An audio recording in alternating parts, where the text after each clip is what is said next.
ਕਸਮ ਏ ਸ਼ਹੀਦ ਦੇ ਲਹੂ ਦੀ ਮੈਨੂੰ, ਉਹਦੇ ਕਤਰੇ ਕਤਰੇ ਪਾਰੂੰ। ਮੇਰੇ ਬਾਗ ਨੇ ਸਾਵੇਂ, ਮੇਰੀਆਂ ਪਹਿਲੀਆਂ ਹਰੀਆਂ ਬਰੀਆਂ। ਵਸਦੇ ਮੇਰੇ ਬੂਹੇ ਚੰਨੇ, ਵਸਣ ਮੇਰੇ ਸ਼ਹਿਰ ਗਰਾਂ। ਬਿਸਮਿਲ੍ਲਾਹਿਰਰਹਿਮਾਨਿਰਰਹੀਮ। FM ਪੰਜਾਬ ਰੰਗ ਤੋਂ ਮੈਂ ਨਾਸਿਰ ਅਹਿਮਦ ਤੁਹਾਨੂੰ ਸਾਰਿਆਂ ਨੂੰ ਜੀ ਆਇਆਂ ਨੂੰ ਆਖਣਾ। ਰਾਵਲਪਿੰਡੀ ਇਸਲਾਮਾਬਾਦ ਵਿੱਚ ਜਿੱਥੇ ਜਿੱਥੇ ਸਾਡੀ ਆਵਾਜ਼ ਪੜ ਰਹੀ ਹੈ, ਮੈਂ ਤੁਹਾਨੂੰ ਦੱਸਦਾ ਚੱਲਾਂ ਕਿ ਤੁਸੀਂ ਇਸ ਵੇਲੇ ਸੁਣ ਰਹੇ ਹੋ FM ਪੰਜਾਬ ਰੰਗ 99.4। ਤੇ ਇਸ ਸਾਲ ਸੈਲਾਬ ਦੇ ਕਾਰਨ ਪਾਕਿਸਤਾਨ ਵਿੱਚ ਬਹੁਤ ਸਾਰੀਆਂ ਸਰਗਰਮੀਆਂ ਔਰ ਬਹੁਤ ਸਾਰੇ ਪ੍ਰੋਗਰਾਮਸ ਮੁਲਤਵੀ ਕਰ ਦਿੱਤੇ ਗਏ। ਤੇ ਇਹਨਾਂ ਵਿੱਚੋਂ ਹੀ ਜਿਹੜਾ 6 ਸਤੰਬਰ ਯੋਮ ਪਾਕਿਸਤਾਨ ਦੀ ਤਕਰੀਬ ਵੀ ਮੁਲਤਵੀ ਕਰ ਦਿੱਤੀ ਗਈ, ਲੇਕਿਨ ਕੱਲ ਇਸ ਤਕਰੀਬ ਦਾ ਇਨਕਾਦ ਕੀਤਾ ਗਿਆ ਤੇ ਪਾਕ ਫੌਜ ਦੇ ਸ਼ਹੀਦਾਂ ਦੀਆਂ ਕੁਰਬਾਨੀਆਂ ਨੂੰ ਖਿਰਾਜ ਤਹਿਸੀਨ ਪੇਸ਼ ਕੀਤਾ ਗਿਆ ਤੇ ਗਾਜ਼ੀਆਂ ਨੂੰ ਖਿਰਾਜ ਅਕੀਦਤ ਪੇਸ਼ ਕੀਤਾ ਗਿਆ। ਤੇ ਅਸੀਂ ਇਸ ਮੌਜੂ ਤੇ ਅੱਜ ਤੁਹਾਡੇ ਨਾਲ ਗੱਲਬਾਤ ਕਰਾਂਗੇ। ਖਸੂਸੀ ਪ੍ਰੋਗਰਾਮ ਤੁਹਾਡੀ ਖਿਦਮਤ 'ਚ ਲੈ ਕੇ ਅਸੀਂ ਹਾਜ਼ਰ ਹੋਏ ਹਾਂ ਤੇ ਪਾਕ ਫੌਜ ਸਾਡਾ ਮਾਣ ਹੈ ਜੀ। ਅਸੀਂ ਉਹਨਾਂ ਨੂੰ ਖਿਰਾਜ ਤਹਿਸੀਨ ਪੇਸ਼ ਕਰਨੇ ਆਪਣੇ ਨੌਜਵਾਨਾਂ ਨੂੰ। ਤੇ ਇਸ ਮੌਜੂ ਤੇ ਗੱਲ ਕਰਨ ਲਈ ਸਾਡੇ ਅੱਜ ਸਟੂਡੀਓਜ਼ ਦੇ ਵਿੱਚ ਬੜੇ ਖਸੂਸੀ ਮਹਿਮਾਨ ਸਾਡੇ ਨਾਲ ਮੌਜੂਦ ਨੇ, ਜਿਨ੍ਹਾਂ ਵਿੱਚ ਸਭ ਤੋਂ ਪਹਿਲੇ ਮਲਕਾ ਰਿਜ਼ਵਾਨਾ ਸਾਹਿਬਾ ਨੇ, ਫਾਰਸੀ ਦੀਆਂ ਉਸਤਾਦ ਨੇ ਤੇ ਇਹਦੇ ਨਾਲ ਐਜੂਕੇਸ਼ਨਿਸਟ ਨੇ, ਬੜੀ ਇੰਟੈਲੈਕਚੁਅਲ ਪਰਸਨੈਲਿਟੀ ਦੀ ਮਾਲਿਕ ਨੇ ਤੇ ਇੱਥੇ ਤੁਸੀਂ ਇਹਨਾਂ ਦਾ ਪ੍ਰੋਗਰਾਮ ਵੀ ਸੁਣਦੇ ਹੋ। ਇਹਦੇ ਨਾਲ ਸਾਡੀ ਦੂਜੀ ਮਹਿਮਾਨ ਨੇ ਕੁਰਾਤੁਲੈਨ ਰਾਜਾ ਸਾਹਿਬਾ। ਇਹ IT ਦੀ ਅਫੀਸਰ ਨੇ, ਗ੍ਰੇਡ 18 ਵਿੱਚ ਇਸ ਵੇਲੇ ਇਹ ਆਪਣੀ ਖਿਦਮਾਤ ਪੇਸ਼ ਕਰ ਰਹੀਆਂ ਨੇ। ਇਹਦੇ ਨਾਲ ਰਿਸਰਚਰ ਨੇ ਤੇ ਮਿਲਟਰੀ ਦੇ ਕਾਫੀ ਪਲੇਟਫਾਰਮਸ ਤੇ ਇਹਨਾਂ ਨੇ ਕੰਮ ਕੀਤਾ ਹੈ। ਤੇ ਮੈਂ ਆਪਣੇ ਦੋਨੋਂ ਸਾਡੇ ਜਿਹੜੇ ਪ੍ਰਾਹੁਣੇ ਨੇ ਇਹਨਾਂ ਨੂੰ ਜੀ ਆਇਆਂ ਨੂੰ ਆਖਣਾ। ਇਸ ਤੋਂ ਬਾਅਦ ਅਬਦੁਲ ਵਾਹਿਦ ਅਨਵਰ ਸਾਹਿਬ ਵੀ ਸਾਨੂੰ ਥੋੜੀ ਦੇਰ ਤੱਕ ਜੁਆਇਨ ਕਰਨਗੇ। ਤੇ ਸਭ ਤੋਂ ਪਹਿਲੇ ਗੱਲਬਾਤ ਦਾ ਆਗਾਜ਼ ਕਰਨੇ ਆ ਮਲਕਾ ਸਾਹਿਬਾ ਨਾਲ। ਮਲਕਾ ਸਾਹਿਬਾ, ਤੁਹਾਨੂੰ ਆਪਣੇ ਸ਼ੋਅ 'ਚ ਜੀ ਆਇਆਂ ਨੂੰ ਆਖਣਾ। ਜੀ ਬਹੁਤ ਸ਼ੁਕਰੀਆ ਤੁਹਾਡਾ। ਅੱਛਾ, ਤੁਸੀਂ ਸਾਨੂੰ ਜ਼ਰਾ ਇਹ ਦੱਸੋ ਕਿ ਪਾਕਿਸਤਾਨ ਦੀ ਬਕਾ ਲਈ ਪਾਕਿਸਤਾਨੀ ਫੌਜ ਦੀ ਕੁਰਬਾਨੀਆਂ ਦੀ ਇੱਕ ਬੜੀ ਲੰਮੀ ਤਾਰੀਖ ਹੈ ਤੇ ਤੁਸੀਂ ਇਸ ਜ਼ਰਾ ਮੌਜੂ ਤੇ ਚਾਨਣ ਪਾਓ। ਦੇਖੋ, ਸਾਡਾ ਮੁਲਕ ਜਿਸ ਤਰ੍ਹਾਂ ਆਜ਼ਾਦ ਹੋਇਆ ਉਹ ਤੁਹਾਡੇ ਸਾਹਮਣੇ ਸੂਰਤ ਹਾਲ ਹੈ। ਉਹ ਇੱਕ ਲੰਮੀ ਬਹਿਸ ਹੈ ਜਿਹੜਾ ਮੈਂ ਮਤਲਬ ਇੰਨਾ ਟਾਈਮ ਨਹੀਂ ਹੈ ਤੇ ਮੈਂ ਮੁਖਤਸਰਨ ਇਹ ਅਰਜ਼ ਕਰਾਂਗੀ ਕਿ ਸਾਡਾ ਮੁਲਕ ਜਿਹੜਾ ਜਿਸ ਮੁਸ਼ਕਿਲਾਤ ਨਾਲ ਆਜ਼ਾਦ ਹੋਇਆ ਔਰ ਫਿਰ ਇੱਕ ਨੌਜ਼ਾਇਦਾ ਮੁਲਕ ਜਿੰਨਾ ਉਹਨੂੰ ਉਸ ਵੇਲੇ ਸਰਵਾਈਵ ਕਰਨਾ ਪਿਆ ਔਰ ਜਿੰਨੀਆਂ ਕੋਸ਼ਿਸ਼ਾਂ ਕਰਨੀਆਂ ਪਈਆਂ ਆਪਣੇ ਆਪ ਨੂੰ ਆਪਣੇ ਪੈਰਾਂ ਤੇ ਖੜੇ ਹੋਣ ਵਾਸਤੇ। ਤੇ ਉਸ ਤੋਂ ਬਾਅਦ ਦੁਸ਼ਮਣ ਜਗ੍ਹਾ ਜਗ੍ਹਾ ਹਰ ਪਾਸੇ ਔਰ ਸਰਹੱਦ ਜਿਹੜੀ ਹੈ, ਤੁਹਾਨੂੰ ਪਤਾ ਸਾਡੀਆਂ ਸਰਹੱਦਾਂ ਜਿਹੜੀਆਂ ਨੇ ਉਹ ਲੰਮੀ, ਇੱਕ ਤੇ ਸਾਡੇ ਸਰਹੱਦ ਜਿਹੜੀ ਹੈ ਉਹ ਸਾਡੇ ਦੁਸ਼ਮਣ ਮੁਲਕ ਨਾਲ ਜਿਹੜੀ ਹੈ ਉਹ ਹੈ ਜੀ ਬਿਲਕੁਲ। ਫਿਰ ਉਸ ਤੋਂ ਬਾਅਦ ਇਹ ਵੇ ਕਿ ਆਲੇ ਦੁਆਲੇ ਜਿੰਨੇ ਵੀ ਨੇ ਸਾਡੇ ਜਿਹੜੀਆਂ ਸਰਹੱਦਾਂ ਨੇ ਉਹ ਉਹਨਾਂ ਦਾ ਕੋਈ ਮਤਲਬ ਕਹਿ ਨਹੀਂ ਸਕਦੇ ਕਿ ਮੁਖਤਸਰ ਨੇ, ਬਹੁਤ ਲੰਮੀਆਂ ਜਿਹੜੀਆਂ ਸਾਡੀਆਂ ਸਰਹੱਦਾਂ ਨੇ। ਔਰ ਫਿਰ ਉਸ ਸਰਹੱਦ ਤੋਂ ਆਰ ਤੇ ਪਾਰ ਦਾ ਖਿਆਲ ਰੱਖਣਾ। ਫਿਰ ਉਸ ਤੋਂ ਬਾਅਦ ਫੌਰੀ ਤੌਰ ਤੇ ਕਸ਼ਮੀਰ ਦਾ ਮਸਲਾ ਸ਼ੁਰੂ ਹੋ ਗਿਆ। ਫਿਰ ਉਸ ਤੋਂ ਬਾਅਦ ਮੁਲਕ ਦੇ ਵਿੱਚ ਕਈ ਐਸੇ ਹਾਲਾਤ, ਮੁਹਾਜਰੀਨ ਦਾ ਮਸਲਾ, ਬਹੁਤ ਸਾਰੇ ਐਸੇ ਮਸਾਇਲ ਸਨ ਜਿਹਦੇ ਵਿੱਚ ਜਿਹੜਾ ਇਸ ਮੁਲਕ ਨੂੰ ਜਿਹੜੇ ਪੈ ਗਿਆ ਔਰ ਉਹਨੂੰ ਸੰਭਾਲਣਾ ਜਿਹੜਾ ਉਹ ਬੜੇ ਦਿਲ ਗੁਰਦੇ ਦਾ ਤਾਂ ਬੜਾ ਵੱਡਾ ਕੰਮ ਸੀ। ਔਰ ਇਹਨਾਂ ਹਾਲਾਤਾਂ ਵਿੱਚ ਜਿਹੜੀ ਸਭ ਤੋਂ ਜ਼ਿਆਦਾ ਮੈਂ ਕਹਿੰਦੀ ਹਾਂ ਨਾ ਲਿਆ ਜਾਵੇ ਸਾਡੇ ਜਿਹੜੇ ਇਦਾਰੇ ਦਾ, ਉਹ ਪਾਕ ਫੌਜ ਹੀ ਹੈ, ਜਿਹਨੇ ਏਡੇ ਮੁਸ਼ਕਿਲ ਹਾਲਾਤ ਵਿੱਚ ਇਸ ਮੁਲਕ ਨੂੰ ਜਿਹੜਾ ਉਹ ਇਸ ਨੌਜ਼ਾਇਦਾ ਬੱਚੇ ਨੂੰ ਦੁਬਾਰਾ ਖੜਾ ਕੀਤਾ ਔਰ ਆਪਣੇ ਪੈਰਾਂ ਤੇ ਖੜਾ ਕੀਤਾ। ਔਰ ਉਸ ਤੋਂ ਬਾਅਦ ਫੌਰੀ ਤੌਰ ਤੇ 1948 ਵਿੱਚ ਵਾਰ ਸ਼ੁਰੂ ਹੋ ਗਈ ਕਸ਼ਮੀਰ ਦੀ।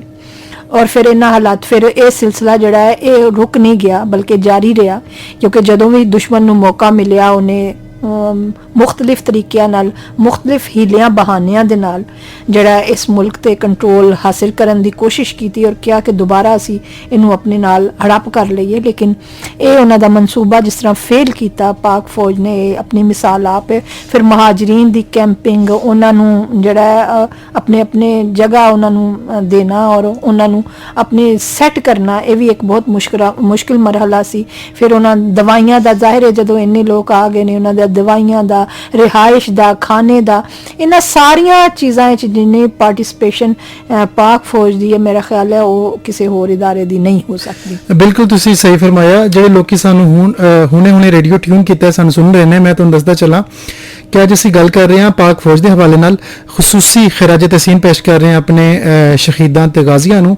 ਤੇ ਤੁਸੀਂ ਵੀ ਸਾਡੇ ਨਾਲ ਰਾਬਤਾ ਕਰ ਸਕਦੇ ਹੋ। ਤੁਸੀਂ ਸਾਨੂੰ ਕਾਲ ਕਰ ਸਕਦੇ ਹੋ ਸਾਡੇ ਨੰਬਰ 05192951521 ਤੇ ਤੁਸੀਂ ਸਾਨੂੰ WhatsApp ਕਰ ਸਕਦੇ ਹੋ ਸਾਡੇ ਨੰਬਰ 092951521 ਤੇ ਸਾਨੂੰ ਕਾਲ ਕਰ ਸਕਦੇ ਹੋ 05192951520 ਤੇ ਸਾਡੇ ਨਾਲ ਸਾਡੇ ਅੱਜ ਦੀ ਦੂਸਰੀ ਪ੍ਰਾਹੁਣੀ ਕੁਰਤੁਲ ਐਨ ਰਾਜਾ ਸਾਹਿਬਾ ਨੇ ਜੀ, IT ਅਫੀਸਰ ਨੇ ਤੇ ਰਿਸਰਚਰ ਨੇ। ਕੁਰਤੁਲ ਐਨ, ਮੈਂ ਤੁਹਾਨੂੰ ਆਪਣੇ ਸ਼ੋਅ 'ਚ ਜੀ ਆਇਆਂ ਨੂੰ ਆਖਣਾ। ਬਹੁਤ ਸ਼ੁਕਰੀਆ ਜੀ ਕੁਰਤੁਲ ਐਨ ਸਾਹਿਬਾ, ਅਸੀਂ ਗੱਲ ਕਰ ਰਹੇ ਹਾਂ ਪਾਕ ਫੌਜ ਦੇ ਬਾਰੇ ਤੇ ਤੁਹਾਡੇ ਕੋਲ ਮੈਂ ਪੁੱਛਣਾ ਚਾਹਾਂਗਾ ਕਿ ਪਾਕ ਫੌਜ ਵਿੱਚ ਜਿਸ ਤਰ੍ਹਾਂ ਕਿ ਗੱਲ ਮਸ਼ਹੂਰ ਹੈ ਕਿ ਮਜ਼ਹਬ ਨੂੰ ਬੜਾ ਫਾਲੋ ਕੀਤਾ ਜਾਂਦਾ ਹੈ, ਤੇ ਇਸ ਬਾਰੇ ਤੁਸੀਂ ਜ਼ਰਾ ਸਾਨੂੰ ਦੱਸੋ। जी मुझे लगता है कि हमारे जितने भी प्रोफेशंस हैं उसमें से पाक फ़ौज एक ऐसा प्रोफेशन है जो हमारे दीन की जितनी भी जो बेसिक टीचिंग्स हैं और बेसिक पिलर्स हैं उनको बहुत ज़्यादा फॉलो अप भी कर रहा है अपने सिस्टम में और उसको मोटिवेट भी कर रहा है। फॉर एग्जांपल हमारा जो दीन है इस्लाम, उसमें दयानतदारी और ईमानतदारी का बहुत ज़्यादा उसकी तालीमात हैं, ऑनेस्टी की और लॉयल्टी की। तो हमारे जो फ़ौजी जवान हैं वो हमेशा अपने यूनिफॉर्म के साथ, अपनी जॉब के साथ, अपने मुल्क के साथ, अपनी सर्विस के साथ हमेशा बहुत ऑनेस्ट नज़र आते हैं, लॉयल नज़र आते हैं कि उनकी हर चीज़ से, अपनी जान से, अपनी फैमिली से ज़्यादा उनकी जो प्रायोरिटी होती है वो हमेशा उनकी यही होती है कि वो अपने जो सर्विस है अपने मुल्क के लिए अपनी जान भी हाजिर रख दें। फिर इसके अलावा ये कि हमारे दीन में जो है वो रिस्पेक्ट की बहुत ज़्यादा तालीमात हैं। तो हमारा फ़ौज का जो एक प्रोफेशन है वो सबसे ज़्यादा ऐसा प्रोफेशन है जिसमें इस चीज़ को फॉलो अप किया जाता है कि जो भी सीनियर है वो जो भी जूनियर है वो हमेशा अपने सीनियर की रिस्पेक्ट करता है, और जो भी उसको ऑर्डर मिलता है कमांडेंट की तरफ से हमेशा उसकी रिस्पेक्ट की जाती है, उसको फॉलो अप किया जाता है, सीनियरिटी की रिस्पेक्ट की जाती है। फिर ये कि जैसे हमारे जो रिलीजन है उसमें भी ब्रेवरी का कॉन्सेप्ट है, तो हमारे जो फ़ौजी जवान हैं वो बहुत ज़्यादा बहादुर नज़र आते हैं, और जो भी हमारी कंट्री में जितने भी इनस्टेबल या अनसर्टेन सिचुएशंस होती हैं जहाँ पे बाकी लोगों का ज़्यादा फोकस अपनी जान बचाना हो जाता है, लेकिन उन सारे हालातों वाक़यात में, उन सारे सर्कमस्टांसेस में, सिचुएशंस में हमारे फ़ौजी जवान हैं वही होते हैं जो अपने आप को अपनी जान की परवाह किए बगैर, अपने ख़ानदान की परवाह किए बगैर अपने आप को सामने रखते हैं, और हमेशा they are always ready to fight with the opponent, they are always ready to fight with that situation। फिर ये कि एक चीज़ बहुत ज़्यादा जो हमारे दीन में डिसिप्लिन की बहुत ज़्यादा टीचिंग्स हैं, तो हमारा जो फ़ौज का निज़ाम है उसमें। ਅੱਛਾ ਕੁਰਤੁਲ ਐਨ ਸਾਹਿਬ, ਮੈਂ ਤੁਹਾਨੂੰ ਇੱਥੇ ਰੋਕਣਾ ਚਾਹਾਂਗਾ, ਅਸੀਂ ਨਜ਼ਮ ਜ਼ਬਤ ਬਾਰੇ ਵੀ ਗੱਲ ਕਰਾਂਗੇ। ਬਿਲਕੁਲ, ਸਾਨੂੰ ਬਹੁਤ ਸਾਰੇ ਲੋਕੀ ਸੁਣ ਰਹੇ ਨੇ ਔਰ ਸਾਨੂੰ ਮੈਸੇਜ ਵੀ ਕਰ ਰਹੇ ਨੇ, ਉਹਨਾਂ ਦਾ ਜ਼ਿਕਰ ਵੀ ਕਰਾਂਗੇ। ਤੇ ਅਸੀਂ ਅੱਜ ਪਾਕ ਫੌਜ ਦੇ ਸ਼ਹੀਦਾਂ ਔਰ ਗਾਜ਼ੀਆਂ ਨੂੰ ਖਸੂਸੀ ਖਰਾਜ ਤਹਿਸੀਨ ਪੇਸ਼ ਕਰ ਰਹੇ ਹਾਂ ਤੇ ਸ਼ੋਅ ਦਾ ਬਕਾਇਦਾ ਆਗਾਜ਼ ਕਰਨੇ ਇੱਕ ਮਿਲੇ ਨਗਮੇ ਨਾਲ, ਫਿਰ ਪਰਤ ਕੇ ਆਨੇ ਵਾਪਸ ਸੁਣਦੇ ਰਹਿਣਾ FM ਪੰਜਾਬ ਰੰਗ 99.4। ਜੀ ਅਸੀਂ ਪਰਤ ਕੇ ਆ ਗਏ ਵਾਪਸ। ਮੈਂ ਨਾਸਿਰ ਅਹਿਮਦ ਤੇ ਮੇਰੇ ਨਾਲ ਮੌਜੂਦ ਨੇ ਮਲਕਾ ਰਿਜ਼ਵਾਨਾ ਸਾਹਿਬਾ, ਫਾਰਸੀ ਦੀਆਂ ਉਸਤਾਦ ਨੇ, ਐਜੂਕੇਸ਼ਨਿਸਟ ਨੇ, ਤੇ ਸਾਡੀ ਦੂਸਰੀ ਅੱਜ ਦੀ ਮਹਿਮਾਨ ਸਾਡੀ ਪ੍ਰਾਹੁਣੀ ਕੁਰਤੁਲ ਐਨ ਰਾਜਾ ਤੇ IT ਦੀ ਅਫੀਸਰ ਨੇ, ਰਿਸਰਚਰ ਨੇ। ਤੇ ਅੱਜ ਅਸੀਂ ਇਹ ਖਸੂਸੀ ਪ੍ਰੋਗਰਾਮ ਤੁਹਾਡੀ ਖਿਦਮਤ 'ਚ ਪੇਸ਼ ਕਰ ਰਹੇ ਹਾਂ। ਅਸੀਂ ਪਾਕ ਫੌਜ ਦੇ ਸ਼ਹੀਦਾਂ ਤੇ ਗਾਜ਼ੀਆਂ ਨੂੰ ਸਲਾਮ ਪੇਸ਼ ਕਰ ਰਹੇ ਹਾਂ। ਤੇ ਮਲਕਾ ਸਾਹਿਬਾ, ਮੈਂ ਤੁਹਾਡੇ ਕੋਲ ਇਹ ਪੁੱਛਣਾ ਚਾਹਾਂਗਾ ਕਿ ਦਹਿਸ਼ਤਗਰਦੀ ਦੇ ਖਿਲਾਫ ਪਾਕ ਫੌਜ ਦੀਆਂ ਜਿਹੜੀਆਂ ਕਾਰਵਾਈਆਂ ਨੇ ਇਹਨਾਂ ਦੀ ਇੱਕ ਬੜੀ ਲੰਮੀ ਇੱਕ ਲੜੀ ਹੈ, ਇੱਕ ਲਿਸਟ ਹੈ, ਤੇ ਤੁਸੀਂ ਜ਼ਰਾ ਇਸ ਬਾਰੇ ਸਾਨੂੰ ਦੱਸੋ ਜ਼ਰਾ। ਜੀ ਬਿਲਕੁਲ, ਪਾਕ ਫੌਜ ਦਾ ਜਿਹੜਾ ਇਹਦੇ ਵਿੱਚ ਕਿਰਦਾਰ ਹੈ ਦਹਿਸ਼ਤਗਰਦੀ ਨੂੰ ਮੁਕਾਉਣ ਵਾਸਤੇ, ਉਹ ਕਿਸੇ ਤੋਂ ਢਕਿਆ ਛੁਪਿਆ ਨਹੀਂ। ਅਸੀਂ ਜਿਹੜੇ ਇਸ ਵੇਲੇ ਸਕੂਨ ਨਾਲ ਬੈਠੇ ਹਾਂ, ਆ ਜਾ ਰਹੇ ਹਾਂ, ਕੁਛ ਅਰਸਾ ਤੋਂ ਕਿਸ ਤਰ੍ਹਾਂ ਦੀ ਐਕਟੀਵਿਟੀ ਸਾਡੇ ਮੁਲਕ ਵਿੱਚ ਸਨ, ਯਾਨੀ ਧਮਾਕੇ ਹੋ ਰਹੇ ਨੇ ਇੱਕਦਮ ਹੀ, ਮਤਲਬ ਦੇਖੋ ਤੁਸੀਂ ਇਹ ਜਿਹੜੀਆਂ ਕਾਰਵਾਈਆਂ। ਫਿਰ ਇਹ ਵੇ ਕਿ ਦਹਿਸ਼ਤਗਰਦੀ ਇੱਕ ਐਸੀ ਬਿਮਾਰੀ ਹੈ, ਮੈਂ ਕਹਿੰਦੀ ਹਾਂ ਕਿ ਕਿਸੇ ਜ਼ਮਾਨੇ 'ਚ ਅਗਰ ਤੁਸੀਂ ਪਿੱਛੇ ਚਲੇ ਜਾਓ, ਇਹ ਕੋਈ ਅੱਜ ਦੀ ਗੱਲ ਨਹੀਂ, ਅਗਰ ਪਿੱਛੇ ਅਗਰ ਤੁਸੀਂ ਕੁਛ ਅਰਸਾ ਤਾਰੀਖ ਦਾ ਜਾਇਜ਼ਾ ਲਵੋ ਤੇ ਤਾਰੀਖੀ ਸਾਡਾ ਜਿਹੜੀ ਤਾਰੀਖ ਹੈ ਮੁਸਲਮਾਨਾਂ ਦੀ ਤਾਰੀਖ ਵੀ ਇਸ ਚੀਜ਼ ਦੀ ਜਿਹੜੀ ਹੈ ਤਕਾਜ਼ਾ ਕਰਦੀ ਹੈ, ਨਾਲੇ ਇਸ ਚੀਜ਼ ਨੂੰ ਅਕਾਸੀ ਕਰਦੀ ਹੈ ਕਿ ਦਹਿਸ਼ਤਗਰਦੀ ਕੋਈ ਅੱਜ ਦਾ ਚੈਪਟਰ ਨਹੀਂ। ਦਹਿਸ਼ਤਗਰਦੀ ਅੱਜ ਤੋਂ ਹਜ਼ਾਰਾਂ ਸਾਲ ਪਹਿਲੇ ਵੀ ਦਹਿਸ਼ਤਗਰਦੀਆਂ ਸਨ, ਯਾਨੀ ਤੁਸੀਂ ਵੇਖੋ ਹਸਨ ਬਿਨ ਸੱਬਾ ਇੱਕ ਸੀ ਬਹੁਤ ਵੱਡਾ ਫਸਾਦੀ ਜਿਹੜਾ ਹੈ, ਜਿਹਨੇ ਕਿ ਦੀਨ ਨੂੰ ਫਾੜਿਆ ਔਰ ਉਸ ਤੋਂ ਬਾਅਦ ਆਪਣੇ ਕਿਲਾ ਉਲ ਮੌਤ ਬਣਾਇਆ ਈਰਾਨ ਦੇ ਪਰੇ ਪਹਾੜਾਂ ਵਿੱਚ। ਉਹ ਇੱਕ ਬੇਸ ਹੈ। ਵੈਸੇ ਉਸ ਤੋਂ ਪਹਿਲਾਂ ਵੀ ਸੀ, ਬਿਫੋਰ ਕ੍ਰਾਈਸਟ ਵੀ ਦਹਿਸ਼ਤਗਰਦੀ ਹੁੰਦੀ ਰਹੀ ਹੈ, ਲੇਕਿਨ ਉਹ ਇੱਕ ਹਸਨ ਬਿਨ ਸੱਬਾ ਦਾ ਖਾਸ ਤੌਰ ਤੇ ਨਾਂ ਹੈ ਜਿਹੜਾ ਉਹਨੇ ਇਹ ਖਾਸ ਤੌਰ ਤੇ ਜਿਹੜੇ ਟਕਰਾ ਜਾਂਦੇ ਨੇ, ਕੀ ਕਹਿੰਦੇ ਨੇ, ਖੁਦਕੁਸ਼ ਜਿਹੜੇ ਸਨ, ਉਹ ਉਸ ਜ਼ਮਾਨੇ ਤੋਂ ਜ਼ਿਆਦਾ ਇਹ ਹਾਈਲਾਈਟ ਹੋਇਆ ਦਹਿਸ਼ਤਗਰਦੀ ਦਾ।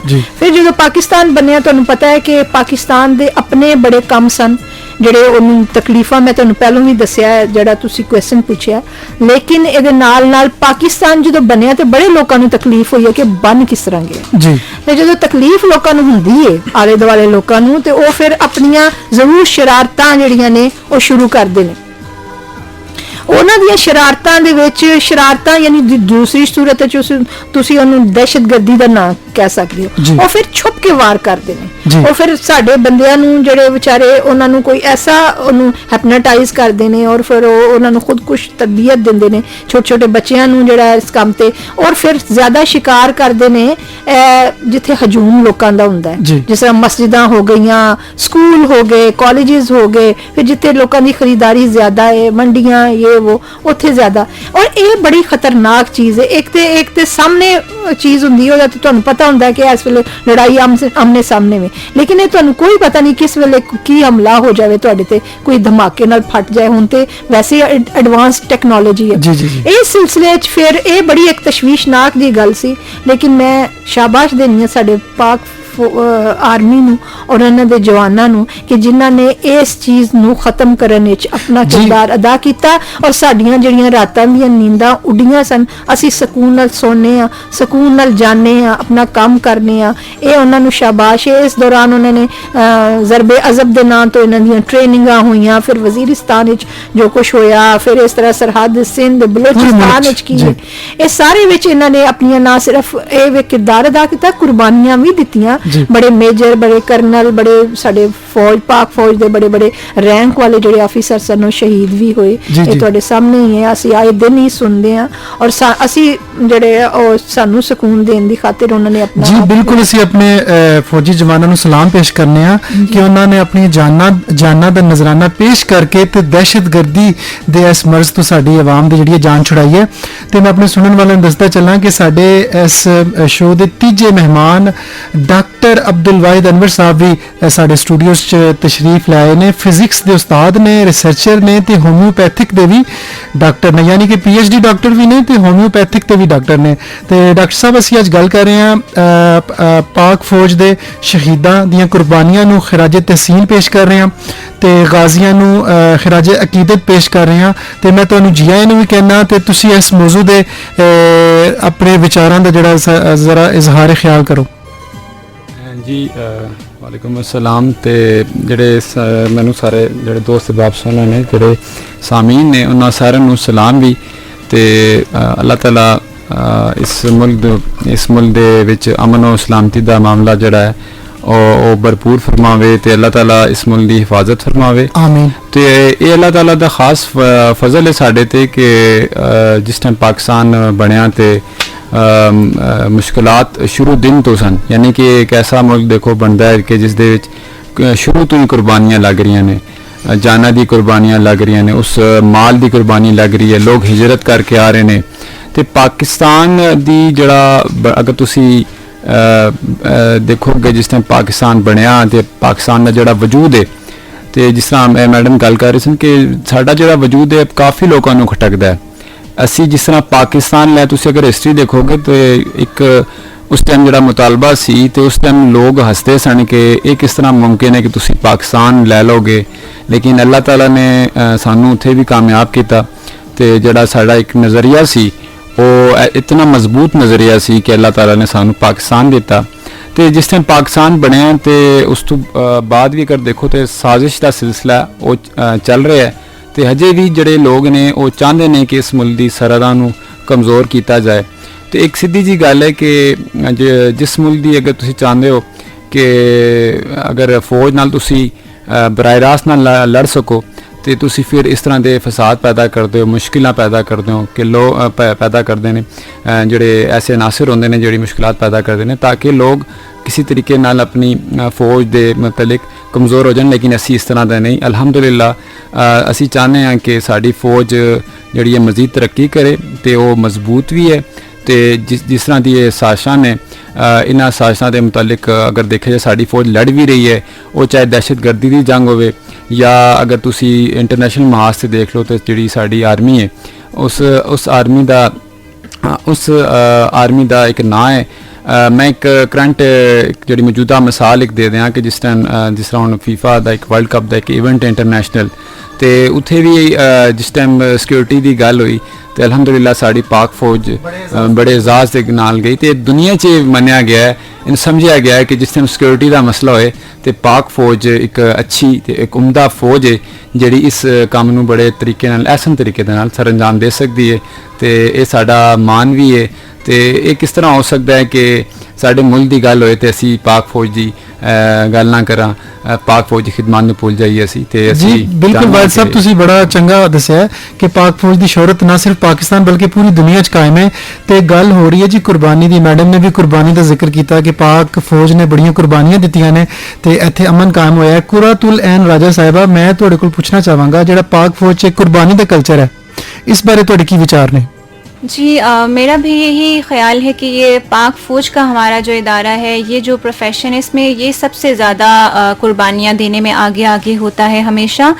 और इसमें अगर हम कुर्बानी की बात करें तो एक इसमें ना सिर्फ वो फिज़िकली सेक्रीफाइसेस करते हैं बल्कि इमोशनली भी करते हैं। सबसे पहले तो उसमें ये कि उनको अपनी जैसे ही उनकी सर्विस स्टार्ट होती है तो उनको बहुत ही मुश्किल किस्म की ट्रेनिंग्स करनी पड़ती हैं। उन ट्रेनिंग्स में कुछ ऐसी भी इतनी सख्त तरीन ट्रेनिंग्स भी हैं जो इंटरनेशनल लेवल पे कुछ बैन भी होती हैं, लेकिन उनको अपने इस पैशन को परस्यू करने के लिए उनको करना पड़ता है, अपनी जान को रिस्क में डाल के बगैर इस चीज़ की परवाह करते हुए कि मौसम किस तरह का है, एनवायरनमेंट कैसा है, रिसोर्सेज अवेलेबल हैं या नहीं हैं, लेकिन वो अपनी ट्रेनिंग्स को पूरा करते हैं। उसके बाद through out the profession, through out their service time वो इस तरह की जो हार्ड ट्रेनिंग्स हैं जिसमें उनकी जान का रिस्क होता है उनको वो ऑफ एंड ऑन करते रहते हैं। इसके अलावा ये कि ये तो एक फिजिकल सेक्रीफाइस हो गया, लेकिन इससे भी ज़्यादा जो एक चीज़ सीरियस है वो ये कि फ़ौज के जो लोग हैं उनको इमोशनली बहुत सेक्रीफाइस करना पड़ता है। उनको अपने ख़ानदान, अपने माँ बाप को, अपने बच्चों को छोड़कर सरहदों पे जाना पड़ता है, वहाँ पे सख्त तरीन उनको अपनी ड्यूटीज़ परफॉर्म करनी पड़ती हैं। तो ये है कि इस तरीके से उनके फिजिकल सेक्रीफाइसेस भी होती हैं और इमोशनल सेक्रीफाइसेस भी होती हैं। फिर कुछ बाज़ औक़ात उनकी जो ड्यूटीज़ हैं, उनकी ट्रेनिंग्स कुछ इस ग्लेशियर्स और इस तरह की जगहों पे भी हो जाती हैं जहाँ पे even the animals they feel difficult to survive, लेकिन हमारे जो फ़ौजी जवान हैं वो वहाँ पर भी घबराते नहीं और वहाँ पे भी रहते हैं, जिस तरह के भी हालात हों अपनी ट्रेनिंग्स को पूरा करते हैं, अपनी सेक्रीफाइस देते रहते हैं। फिर ये कि अगर सेक्रीफाइस की, कुर्बानी की बात हो रही है तो हमारे मुल्क में जब भी कोई अनसर्टेन सिचुएशन आती है, कोई इनस्टेबल सिचुएशन आती है, जब हर किसी का कंसर्न ये होता है कि किसी तरीके से वो अपनी प्रोटेक्शन कर ले, लेकिन उस टाइम पे फॉर एग्जाम्पल अर्थक्वेक्स होते हैं हमारे,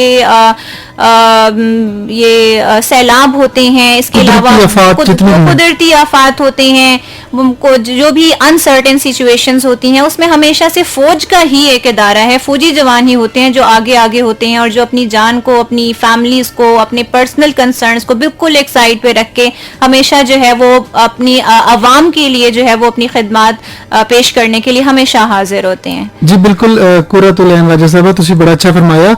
बहुत सारे लोग सानू सुन रहे हैं और सानू मैसेज भी कर रहे हैं। सानू मैसेज कीता आफरीन होरा ने, अस्सलाम वालेकुम, एक नगमा चला दें, ए पुत्र हटाते नहीं विकदे तू लभदी फिरें बाजार कुड़े। ते बिल्कुल ਤੁਹਾਨੂੰ ਨਗਮਾ ਵੀ ਸੁਣਾਵਾਂਗੇ। ਇਹਦੇ ਨਾਲ ਉਹ ਕਹਿੰਦੀਆਂ ਨੇ ਕਿ ਅਫਵਾਜ ਦੀ ਜਿੰਨੀ ਵੀ ਤਾਰੀਫ ਕੀਤੀ ਜਾਏ ਉਹ ਘੱਟ ਹੈ।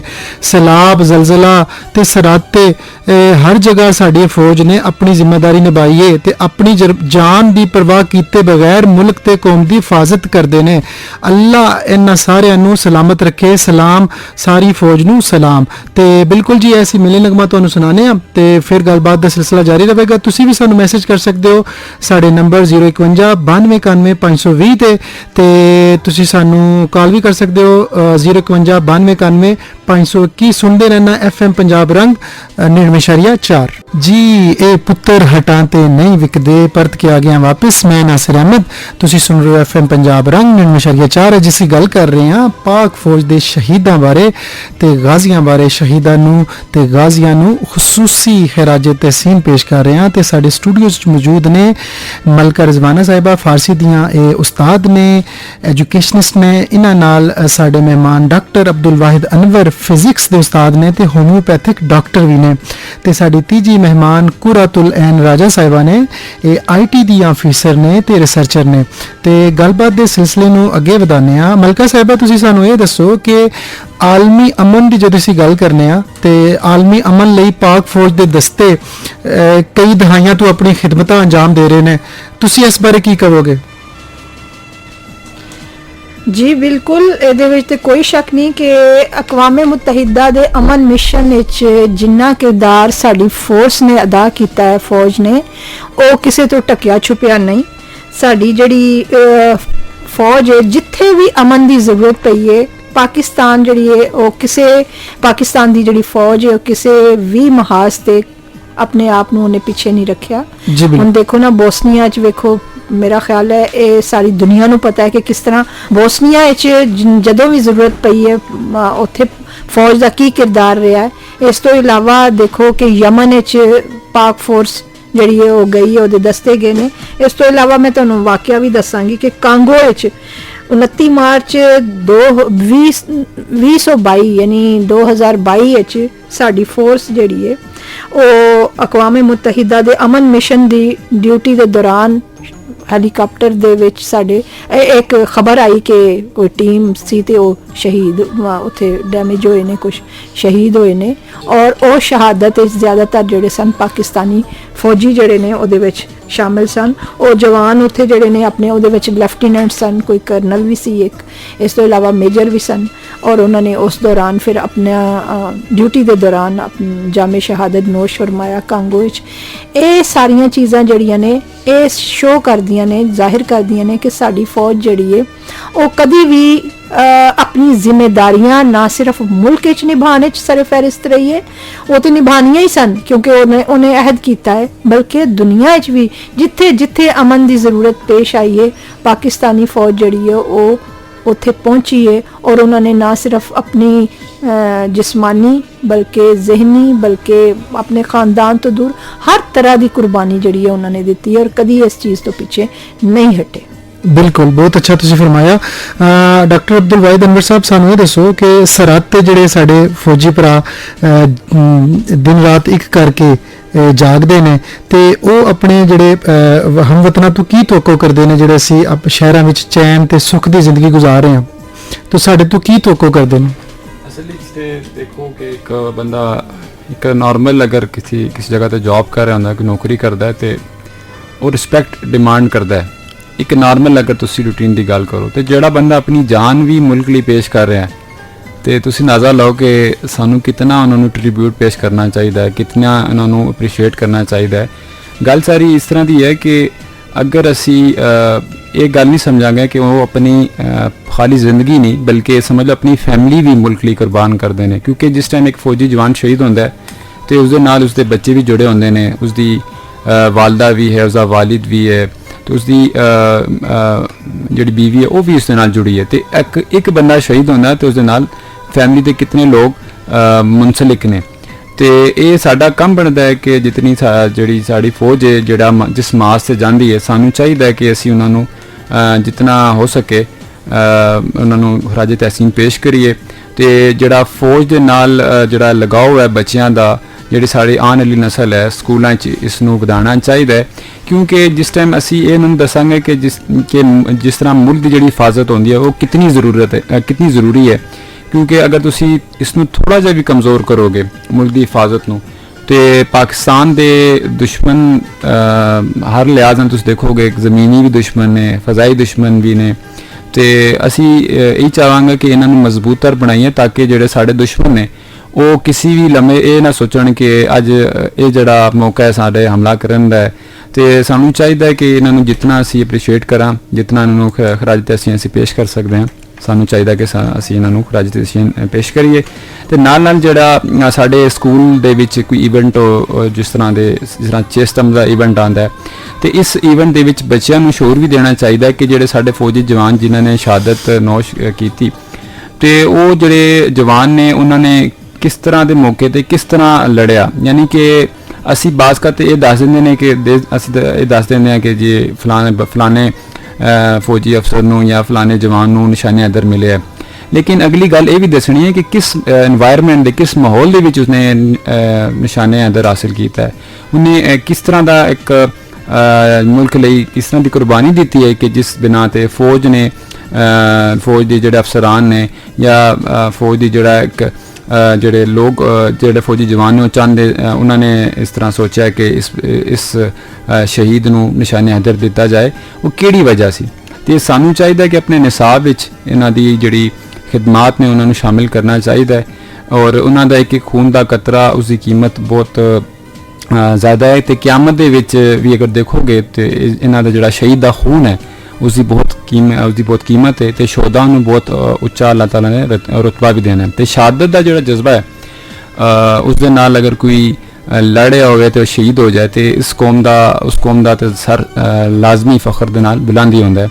ਤੇ ਸਾਨੂੰ ਚਾਹੀਦਾ ਹੈ ਕਿ ਜਿਤਨੇ ਐਸੇ ਇਵੈਂਟ ਨੇ, ਜਿਤਨੇ ਇਸ ਤਰ੍ਹਾਂ ਦੇ 6 ਸਤੰਬਰ ਦਾ ਹੋ ਗਿਆ, 14 ਅਗਸਤ ਦਾ ਹੋ ਗਿਆ, ਜਾਂ ਇਸ ਤੋਂ ਇਲਾਵਾ ਵੀ ਜਿਹੜੇ ਐਸੇ ਇਵੈਂਟ ਨੇ ਜਿਸ ਦੇ ਵਿੱਚ ਸਾਨੂੰ ਚਾਹੀਦਾ ਹੈ ਕਿ ਆਪਣੀ ਜਿਹੜੀ ਫੌਜ ਹੈ ਉਸ ਦੀ ਜਿਹੜੀ ਖਿਦਮਾਤ ਨੇ ਉਹ ਲੋਕਾਂ ਨੂੰ ਦੱਸੀਏ, ਤੇ ਉਹਨਾਂ ਨੂੰ ਅਸੀਂ ਜਿੰਨਾ ਹੋ ਸਕਦੇ ਹਾਂ ਆਪਣੀ ਪਲੇਟਫਾਰਮ ਜਿਹੜਾ ਵੀ ਸਾਨੂੰ ਪਲੇਟਫਾਰਮ ਮਿਲਦਾ, ਜਿਸ ਤਰ੍ਹਾਂ ਸਾਨੂੰ ਇੱਕ FM ਦਾ ਇੱਕ ਪਲੇਟਫਾਰਮ ਮਿਲਿਆ ਤੇ ਬੜਾ ਤੁਹਾਡਾ ਇੱਕ ਅੱਛਾ ਇਨੀਸ਼ੀਏਟਿਵ ਹੈ ਕਿ ਤੁਸੀਂ ਵੀ ਪਾਕ ਫੌਜ ਨੂੰ ਆਪਣੀ ਖਰਾਜ ਤਹਿਸੀਨ ਪੇਸ਼ ਕਰ ਰਹੇ ਹੋ। ਤੇ ਇਹ ਅੱਲਾਹ ਕਰੇ ਕਿ ਜਿਹੜਾ ਪਾਕ ਫੌਜ ਦੇ ਵਾਲੇ ਦੇ ਨਾਲ ਮੁਲਕ ਦੀ ਹਿਫਾਜ਼ਤ ਦੇ ਨਾਲ ਜਿਸ ਤਰ੍ਹਾਂ ਦੀ ਤੁਸੀਂ ਪ੍ਰੋਗਰਾਮ ਕਰਦੇ ਹੋ ਇਹ ਤੁਸੀਂ ਸਿਲਸਿਲਾ ਜਾਰੀ ਰੱਖੋ। ਤੇ ਅੱਲਾਹ ਤਾਲਾ ਤੋਂ ਅਸੀਂ ਦੁਆ ਕਰਾਂਗੇ ਕਿ ਰੱਬ ਤਾਲਾ ਸਾਨੂੰ ਜਿਹੜੀ ਇਸ ਮੁਲਕ ਦੇ ਵਿੱਚ ਜਿਹੜੀ ਆਫਾਤ ਨੇ, ਜਿਹੜੀ ਸਾਡੇ ਦੁਸ਼ਮਣ ਨੇ, ਰੱਬ ਤਾਲਾ ਸਾਡੇ ਦੁਸ਼ਮਣ ਨੂੰ ਨੇਸਤੋ ਨਾਬੂਦ ਕਰੇ। ਆਮੀਨ। ਅੱਛਾ, ਗੱਲ ਹੋ ਰਹੀ ਹੈ ਜੀ ਸਰਹੱਦ ਤੇ ਜਿਹੜੇ ਸਾਡੇ ਫੌਜੀ ਜਵਾਨ ਮੁਲਕ ਦੀ ਹਿਫਾਜ਼ਤ ਕਰ ਰਹੇ ਨੇ ਔਰ ਖਿਦਮਤਾਂ ਆਪਣੀਆਂ ਪੇਸ਼ ਕਰ ਰਹੇ ਨੇ। ਮਲਕਾ ਸਾਹਿਬ ਤੁਸੀਂ ਇਸ ਬਾਰੇ ਕੁਝ ਕਹਿਣਾ ਚਾਹ ਰਹੇ ਸੀ?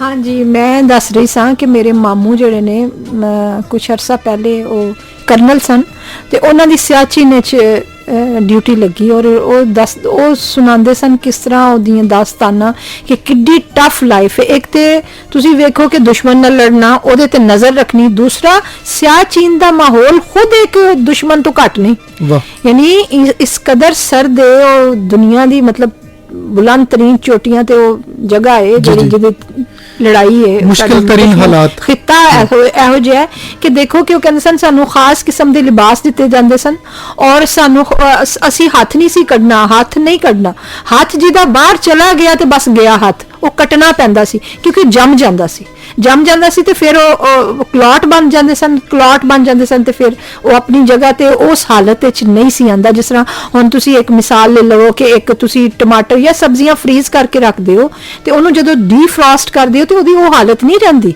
ਜਿਸ ਤਰ੍ਹਾਂ ਉਹ ਫਰੈਸ਼ ਦੀ ਹੁੰਦੀ ਹੈ। ਤੇ ਇਹ ਵੀ ਕਹਿੰਦੇ ਸਨ ਸਾਡੇ ਕਈ ਦੋਸਤਾਂ ਦੇ ਜਿਨ੍ਹਾਂ ਦਾ ਗਲਤੀ ਨਾਲ ਹੱਥ ਬਾਹਰ ਰਹਿ ਗਿਆ ਹੈ ਤੇ ਉਹ ਫਿਰ ਉਹ ਕੱਟਣਾ ਹੀ ਪੈਂਦਾ ਸੀ, ਉਹਦਾ ਇਲਾਜ ਹੀ ਕਟਾਈ ਤੋਂ ਬਗੈਰ ਨਹੀਂ ਸੀ।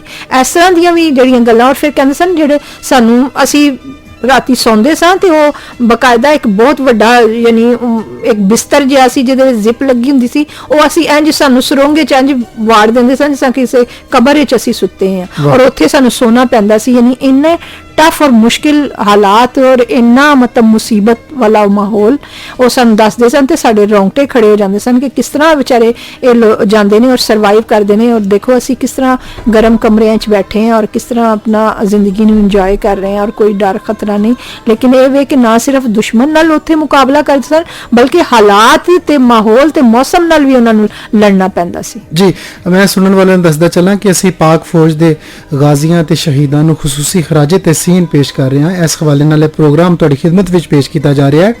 ਤੇ ਇੱਕ ਤੁਹਾਨੂੰ ਹੋਰ ਮਿਲਣੀ ਨਗਮਾ ਸੁਣਾਉਂਦੇ ਆ, ਫਿਰ ਪਰਤ ਕੇ ਆਨੇ ਆ ਵਾਪਸ। ਸੁਣਦੇ ਰਹਿਣਾ FM ਪੰਜਾਬ ਰੰਗ 99.4। ਲੋ ਜੀ, ਪਰਤ ਕੇ ਆ ਗਏ ਹਾਂ ਤੁਹਾਡੀ ਖਿਦਮਤ ਵਿੱਚ ਹਾਜ਼ਰ, ਤੇ ਮੈਂ ਨਾਸਿਰ ਅਹਿਮਦ। ਅੱਜ ਅਸੀਂ ਗੱਲ ਕਰ ਰਹੇ ਹਾਂ ਪਾਕ ਫੌਜ ਦੇ ਹਵਾਲੇ ਨਾਲ। ਪਾਕ ਫੌਜ ਦੇ ਸ਼ਹੀਦਾਂ ਤੇ ਗਾਜ਼ੀਆਂ ਨੂੰ ਖੁਸੂਸੀ ਖਰਾਜ ਤਸੀਮ ਪੇਸ਼ ਕਰ ਰਹੇ ਹਾਂ, ਤੇ ਇਸ ਮੌਜੂ ਤੇ ਗੱਲ ਕਰਨ ਲਈ ਸਾਡੇ ਨਾਲ ਮੌਜੂਦ ਨੇ ਮਲਕਾ ਰਿਜ਼ਵਾਨਾ ਸਾਹਿਬਾ, ਫਾਰਸੀ ਦੀਆਂ ਉਸਤਾਦ ਨੇ, ਤੇ ਇਹਨਾਂ ਦੇ ਨਾਲ ਮੌਜੂਦ ਨੇ ਕੁਰਾਤੁਲ ਐਨ ਰਾਜਾ ਸਾਹਿਬਾ, IT ਅਫੀਸਰ ਨੇ, ਤੇ ਡਾਕਟਰ ਅਬਦੁਲ ਵਾਹਿਦ ਅਨਵਰ, ਇਹ ਫਿਜ਼ਿਕਸ ਦੇ ਉਸਤਾਦ ਨੇ। ਤੇ ਗੱਲਬਾਤ ਦੇ ਸਿਲਸਿਲੇ ਨੂੰ ਅੱਗੇ ਵਧਾਉਂਦੇ ਹਾਂ। ਮੈਂ ਕੁਰਾਤੁਲ ਐਨ ਰਾਜਾ ਸਾਹਿਬਾ ਕੋਲ ਪੁੱਛਣਾ ਚਾਹਾਂਗਾ ਕਿ ਤੁਸੀਂ ਸਾਨੂੰ, ਸਾਡੇ ਸੁਣਨ ਵਾਲਿਆਂ ਨੂੰ ਇਹ ਦੱਸੋ ਕਿ ਇਹ प्रोफेशन ਬਾਰੇ ਤੁਸੀਂ ਕੀ ਕਹੋਗੇ? अच्छा, इस पे तो मैं ये कहना चाहूँगी कि ये कोई ड्यूटी या कोई प्रोफेशन नहीं है। फौज जो है वो एक पैशन है, और इसमें सिर्फ वही लोग सरवाइव कर सकते हैं। अगर कोई सरवाइव कर रहा है या करने का इरादा रखता है, या वही लोग सरवाइव कर सकते हैं जो इसको एज अ पैशन लेते हैं।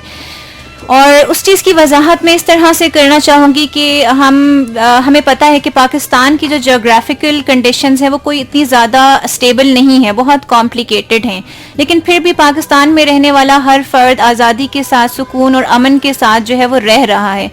उसके पीछे क्या है कि पाकिस्तान के जो दूसरे ममालिक के साथ, फॉर एग्जांपल इंडिया के साथ जो बॉर्डर्स हैं, वहाँ पे हमारे जो फौजी जवान हैं वो साल के 12 महीने, महीने के 30 दिन, हर दिन 24 घंटे, हर मिनट और हर सेकंड में वो वहाँ पे अपनी सर्विसेज प्रोवाइड कर रहे हैं, और वो वहाँ पे कॉन्सिस्टेंटली डिवोटेड होकर, लॉयल होकर अपनी अगर सर्विसेज प्रोवाइड कर रहे हैं, तो उसका मतलब यही है कि वो इसको एज अ ड्यूटी नहीं ले रहे, एज अ प्रोफेशन नहीं ले रहे, लेकिन वो इसको एज अ पैशन ले रहे हैं, क्योंकि उनके दिमाग में उन्होंने जो अपने यूनिफॉर्म के साथ, अपनी वर्दी के साथ जो वादा किया था, वो इतने अच्छे तरीके से उनके दिमाग में बैठा हुआ है कि उन्हें पता है कि उन्होंने चाहे जो भी हालात व वाक़यात हों, हर हाल में उन्होंने हमारी पाकिस्तान की अवाम की सेफ्टी के लिए, सिक्योरिटी के लिए, इनके अमन व अमान के लिए उन्होंने अपने पैशन को भी फुलफिल करते हुए इस चीज़ को आगे लेके चलते रहना है।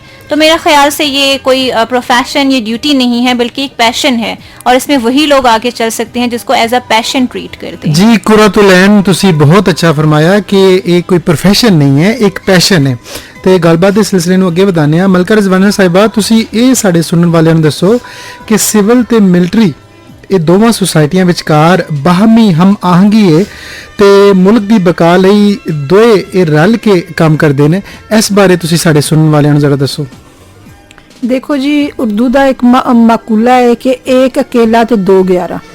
हमेशा ਜਿਹੜੀਆਂ कोई भी मशीनरी है, जिस मुल्क की मशीनरी है, इन्हों चलाने वास्ते सिर्फ एक इदारा काम नहीं कर सकता, बल्कि सारिया इदारियां नू सपोर्टिवली ਉਹਦੇ ਨਾਲ ਰਹਿ के काम नू चलाना है। हर चीज़ ये नहीं समझो तुसी कि फौज ही आएगी तो यह कर देगी, तो फौज ही आएगी तो वो चीज़ ठीक कर देगी, इंज नहीं हुंदा। और कोआर्डिनेशन बहुत ज़रूरी है, ताउन बहुत ज़रूरी है। ਉਹਦੇ वास्ते तुसी एक दूजे दे दिल च घर बनाना है, ठीक है, फिर एक दूजे नू इतमाद विच रखना है। जिस तरह साडा पाक फौज का एक इदारा है, ये सारे इदारियां दे नाल जदों तक कनैक्शन नहीं भरपूर तरीके नाल होएगा, एक दूजे दे दरमियान जिहड़ी है वो हम आहंगी नहीं होगी, काम जिहड़ा वो अगे नहीं चल सकदा। इस तो इलावा जिहड़ियां सिविल इदारे ने वो अपनी ड्यूटी अंजाम देन, और फोर्स जिहड़ी है, साडी फौज जिहड़ी है, वो अपनी ड्यूटी अंजाम देवे, और खलूस दे नाल एक दूजे तो बगैर किसी शिकायत के, क्योंकि हर बंदा जिहदे जिम्मे जिहड़ी जिम्मेदारी दी गई है उन्होंने पता है वो किस तरह करनी है। किसी ने ਉਹਦੇ ਵਿੱਚ दखल देने की तो जरूरत नहीं कि तू ऐस काम जाना या तू इधर जाना या तेरा रास्ता है, दसन की जरूरत नहीं। हर कोई अपने अपने दायरे के अंदर काम कर रहा, और इस दायरे का कनैक्शन जिहड़ा जदों तक मिलिया ना, आपस में ना मिले हुए होन इदारियां दे कनैक्शन, एक काम नहीं हो सकता। लिहाजा कोआर्डिनेशन की, हम आहंगी की बहुत ज्यादा जरूरत है, और एक दूजे ते इतमाद दी।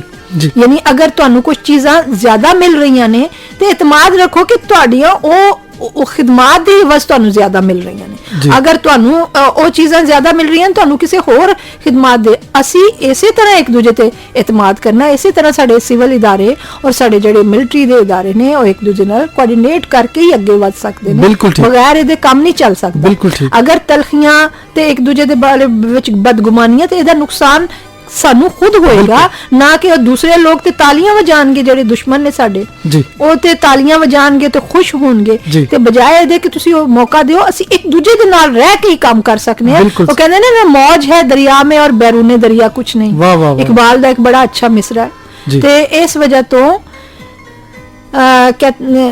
रब्ते मिल्लत से है तन्हा कुछ नहीं, फर्द कायम, जी रब्ते मिल्लत से है तन्हा कुछ नहीं, मौज है दरिया में और बैरूने दरिया कुछ नहीं। ਬਿਲਕੁਲ ਤੁਸੀਂ ਦਰੁਸਤ ਫਰਮਾਇਆ, ਹਾਂਜੀ। ਬਿਲਕੁਲ ਬਿਲਕੁਲ ਸਹੀ ਤੁਸੀਂ ਫਰਮਾਇਆ। ਤੇ ਗੱਲ ਜਿਹੜੇ ਅਸੀਂ ਕਰਨੇ ਆ ਪਾਕ ਫੌਜ ਦੀ ਮਹਾਰਤ ਤੇ ਪ੍ਰੋਫੈਸ਼ਨਲਿਜ਼ਮ ਦੀ, ਤੇ ਇਹਦਾ ਚਰਚਾ ਨਾ ਸਿਰਫ ਪਾਕਿਸਤਾਨ ਬਲਕਿ ਪੂਰੀ ਦੁਨੀਆ ਵਿੱਚ ਹੈ। ਤੇ ਇਹਦੀ ਇੱਕ ਜਿਹੜੀ ਨਿਸ਼ਾਨੀ ਹੈ ਉਹ ਇਹ ਕਿ ਕਤਰ ਵਿੱਚ ਹੋਣ ਵਾਲੇ ਫੀਫਾ ਵਰਲਡ ਕੱਪ ਦੀ ਸਿਕਿਉਰਿਟੀ ਜਿਹੜੀ ਹੈ ਪਾਕਿਸਤਾਨੀ ਫੌਜ ਦੇ ਹਵਾਲੇ ਕੀਤੀ ਗਈ ਹੈ, ਤੇ ਇਹ ਸਾਡੇ ਲਈ ਬੜੇ ਇਜ਼ਾਜ਼ ਦੀ ਗੱਲ ਹੈ। ਤੇ ਡਾਕਟਰ ਅਬਦੁਲ ਵਾਹਿਦ ਸਾਹਿਬ ਤੁਸੀਂ ਇਸ ਬਾਰੇ ਕੀ ਕਹਿਣਾ ਚਾਹੋਗੇ? ਹਾਂਜੀ, ਇਹ ਅੱਲਾਹ ਤਾਲਾ ਦਾ ਬਹੁਤ ਅਹਿਸਾਨ ਹੈ ਕਿ ਸਾਡੀ ਫੌਜ ਦੁਨੀਆ ਦੇ ਵਿੱਚ ਆਪਣਾ ਇੱਕ ਨਾਂ ਜਿਹੜਾ ਹੈ ਬੜੀ ਵਾਜ਼ਿਆ ਤੌਰ ਤੇ ਰੱਖਦੀ ਹੈ, ਉਹਨਾਂ ਦੀ ਇੱਕ ਨੀਕ ਪਛਾਣ ਹੈ ਅਲਹਮਦੁਲਿਲਾ। ਤੇ ਇਸ ਦੀ ਮਿਸਾਲ ਤੁਸੀਂ ਹੁਣ ਫੀਫਾ ਦੇ ਵਰਲਡ ਕੱਪ ਦੇ ਵਿੱਚ ਵੀ ਦੇਖ ਸਕਦੇ ਹੋ ਕਿ ਜਿਹੜੀ ਕਤਰ ਦੀ ਇੰਤਜ਼ਾਮੀਆ ਯਾਨੀ ਕਿ ਉਹਨਾਂ ਦੀ ਜਿਹੜੀ ਐਡਮਿਨਿਸਟ੍ਰੇਸ਼ਨ ਸੀ, ਉਹਨਾਂ ਨੇ ਤਕਰੀਬਨ 13 ਮਮਾਲਿਕ ਜਿਨ੍ਹਾਂ ਦੀ ਫੋਰਸਿਸ ਉੱਥੇ ਸਿਕਿਉਰਿਟੀ ਲਈ ਉਹਨਾਂ ਨੇ ਬੁਲਾਈਆਂ ਸਨ, 13 ਮਮਾਲਿਕ ਜਿਨ੍ਹਾਂ ਵਿੱਚ ਅਰਦਨ, ਤੁਰਕੀ, ਬਰਤਾਨੀਆ, ਅਮਰੀਕਾ ਜੈਸੇ ਮਮਾਲਿਕ ਸ਼ਾਮਿਲ ਨੇ। ਲੇਕਿਨ ਮਜ਼ੇ ਦੀ ਗੱਲ ਸਾਡੇ ਲਈ ਇਹ ਹੈ ਕਿ ਜਿਸ ਟਾਈਮ ਜਿਹੜਾ ਹੁਣ ਤੇ ਚੱਲ ਰਿਹਾ ਨਵੰਬਰ, ਤੇ ਜਿਸ ਟਾਈਮ ਅਕਤੂਬਰ ਚੱਲ ਰਿਹਾ ਸੀ, ਸਾਡੇ 4500 ਤੋਂ ਜ਼ਿਆਦਾ ਫੌਜੀ ਜਵਾਨ ਉੱਥੇ ਉਸ ਟਾਈਮ ਚਲੇ ਗਏ ਸਨ ਅਕਤੂਬਰ ਦੇ ਮਹੀਨੇ ਦੇ ਵਿੱਚ। ਤੇ ਹੁਣ ਜਿਹੜਾ ਨਵੰਬਰ ਦਾ ਮਹੀਨਾ ਹੈ ਇਸ ਦੇ ਵਿੱਚ ਵੀ ਹਜ਼ਾਰਾਂ ਦੀ ਤਾਦਾਦ ਵਿੱਚ ਸਾਡੇ ਫੌਜੀ ਜਵਾਨ ਉੱਥੇ ਸਿਕਿਉਰਿਟੀ ਦੇ ਫਰਾਈਜ਼ ਅੰਜਾਮ ਦੇ ਰਹੇ ਨੇ। ਤੇ ਇਹ ਸਾਡੇ ਲਈ ਬੜੀ ਖੁਸ਼ੀ ਦੀ ਗੱਲ ਹੈ ਕਿ ਸਾਡੀ ਪਾਕ ਫੌਜ ਇੱਕ ਐਸਾ ਮਿਆਰ ਬਣ ਗਈ ਹੈ, ਖਾਲੀ ਪਾਕਿਸਤਾਨ ਦੇ ਵਿੱਚ ਨਹੀਂ ਬਲਕਿ ਦੁਨੀਆ ਦੇ ਵਿੱਚ। ਉਹ ਸਮਝਦੇ ਨੇ ਕਿ ਜਿਸ ਟਾਈਮ ਸਿਕਿਉਰਿਟੀ ਦਾ ਮਸਲਾ ਹੋਏ ਤਾਂ ਪਾਕਿਸਤਾਨ ਦੀ ਜਿਹੜੀ ਫੌਜ ਹੈ ਉਸ ਨੂੰ ਅੱਛੇ ਤਰੀਕੇ ਨਾਲ ਹੈਂਡਲ ਕਰ ਸਕਦੀ ਹੈ, ਅੱਛੇ ਤਰੀਕੇ ਨਾਲ ਸੰਭਾਲ ਸਕਦੀ ਹੈ।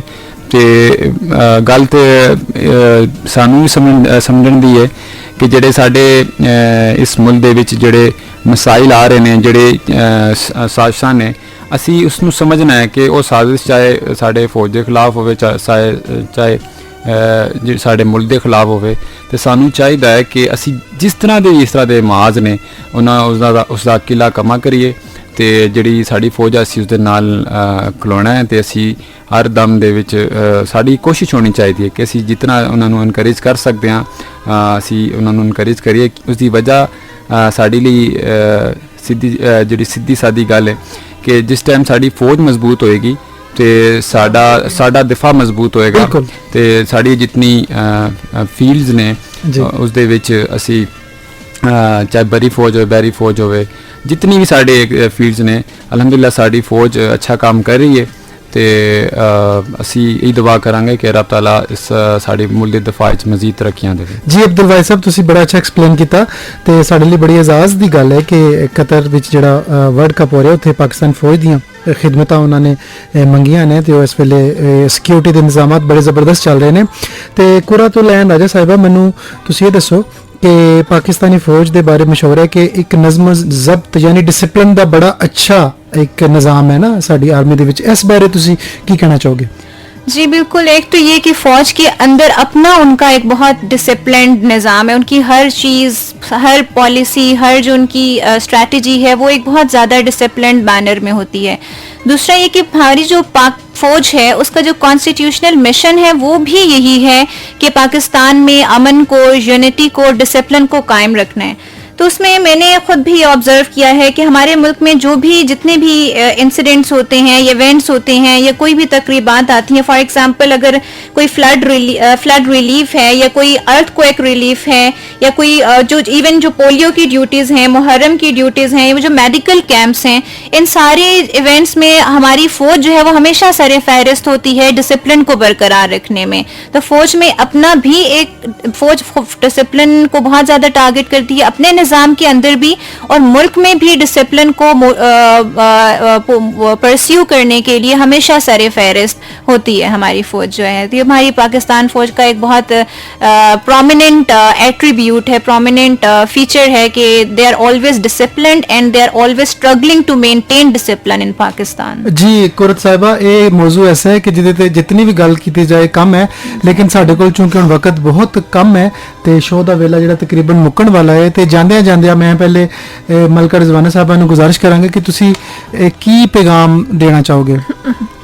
पैगाम तो बड़े ने, मैं एक नज़म सुनाना चाहांगी जिहड़ी मैं लिखी है अपने ਜਿਹੜੇ ਸਾਡੇ ਨੌਜਵਾਨ ਨੇ ਆਰਮੀ ਦੇ, ਜਿਨ੍ਹਾਂ ਨੇ ਕੰਮ ਸ਼ਮ ਕੀਤਾ ਸਰਹੱਦਾਂ ਤੇ, ਜਿਨ੍ਹਾਂ ਨੇ ਜਾਨਾਂ ਦਿੱਤੀਆਂ, ਉਹਨਾਂ ਵਾਸਤੇ, ਔਰ ਜਿਹੜੇ ਸਾਡੇ ਜਿਤਨੇ ਵੀ ਕ੍ਰਾਈਸਿਸ ਨੇ ਔਰ ਜਿਹੜੇ ਨੈਚੁਰਲ ਡਿਜ਼ਾਸਟਰ ਨੇ ਉੱਥੇ ਆਪਣੇ ਡਿਊਟੀ ਅੰਜਾਮ ਦਿੱਤੀ, ਉਹਨਾਂ ਵਾਸਤੇ ਮੈਂ ਇੱਕ ਨਜ਼ਮ ਲਿਖੀ ਹੈ ਔਰ ਉਹਨਾਂ ਨੂੰ ਖਰਾਜ ਤਹਿਸੀਨ ਵਾਸਤੇ।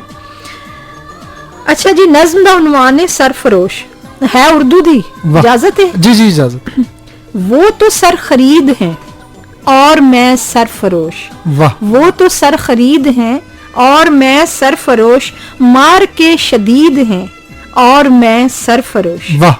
खून चका है दास्तां, आग का है सामना, असलहे जदीद हैं और मैं सरफरोश। वाह वाह वाह। कुछ भी राबता नहीं साथ एक का नहीं, कुछ भी राबता नहीं साथ एक का नहीं, फासले बईद हैं और मैं सरफरोश। वाह।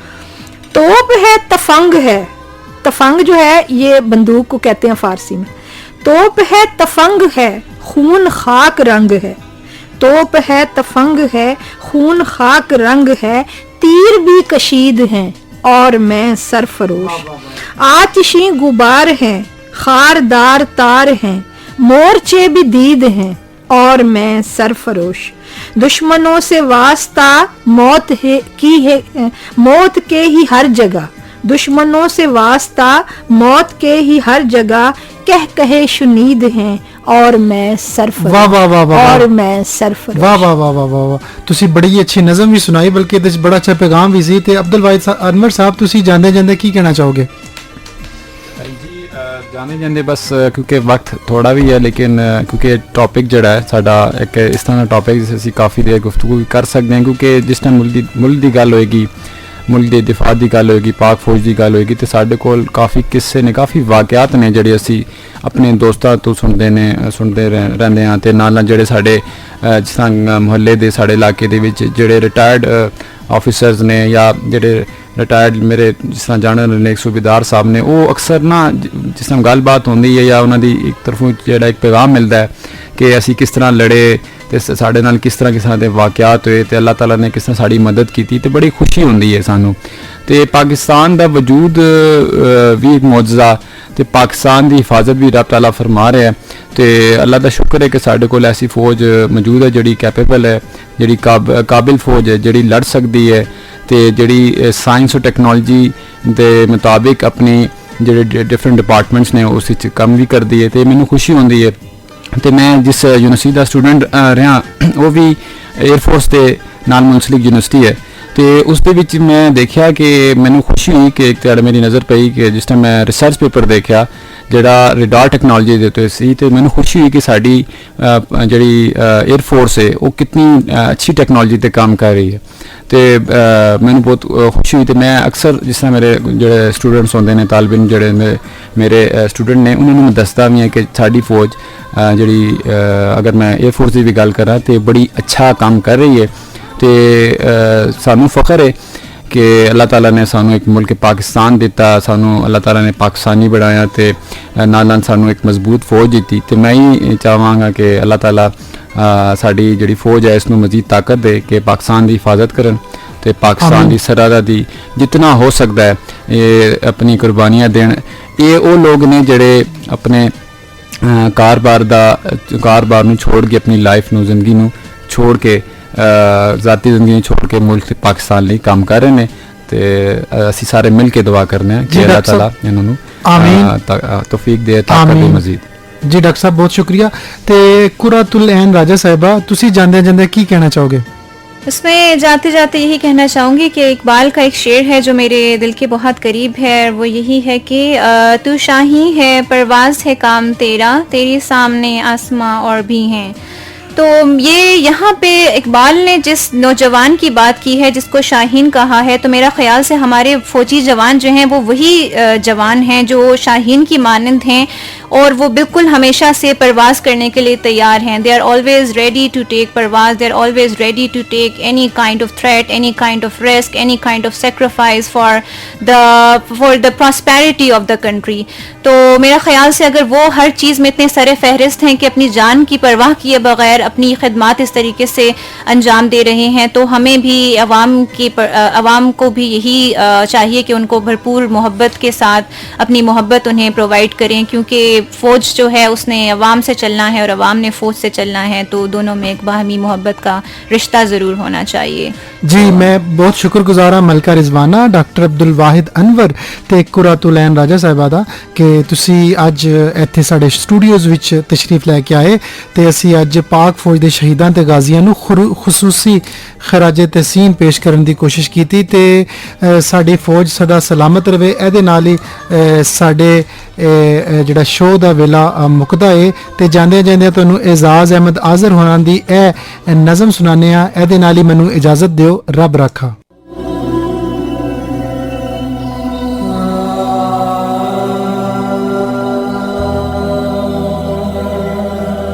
ਇੱਕ ਫੁੱਲ ਅਨਮੋਲ ਸੀ ਖਿੜਿਆ ਵਿੱਚ ਆਸ ਦੇ ਬਾਗੇ ਪਿਓ ਦੇ, ਮੇਰੀ ਮਾਂ ਸ਼ਰੀਨੀਆਂ ਵੱਡੀਆਂ ਘਰ ਦੀਵੇ ਬਾਲੇ ਕਿਉਂ ਦੇ. ਸਾਡੇ ਘਰ 'ਚ ਰੌਣਕ ਆ ਗਈ, ਹਰ ਪਾਸੇ ਖੁਸ਼ੀਆਂ ਵਸੀਆਂ, ਸਦਰਾਂ ਦੇ ਬੂਹੇ ਖੁੱਲ ਗਏ, ਕੰਧਾਂ ਵੀ ਖਿੜਖਿੜ ਹੱਸੀਆਂ.